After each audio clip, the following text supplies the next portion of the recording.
સુરતની આશાદીપ સ્કૂલના ટ્રસ્ટી દિનેશ નાવડિયાની જાહેરાત। મૃતક શૈલેષભાઈના બંને સંતાનોના અભ્યાસની જવાબદારી તેમણે લીધી છે।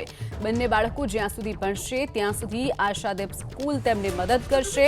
આતંકી હુમલામાં શૈલેષભાઈનું મોત થયું છે, ત્યારે તેમના બંને બાળકોની ભણતરની જવાબદારી આશાદીપ સ્કૂલે લીધી છે। આશાદીપના સ્કૂલના ટ્રસ્ટી દિનેશ નાવડિયાએ આ જાહેરાત કરી હતી।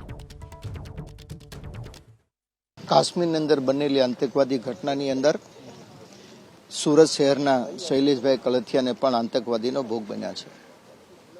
એમના બાળકોની શૈક્ષણિકની જવાબદારી આશાદીપ ગ્રુપ ઓફ સ્કૂલ અમે ઉઠાવી રહ્યા છીએ।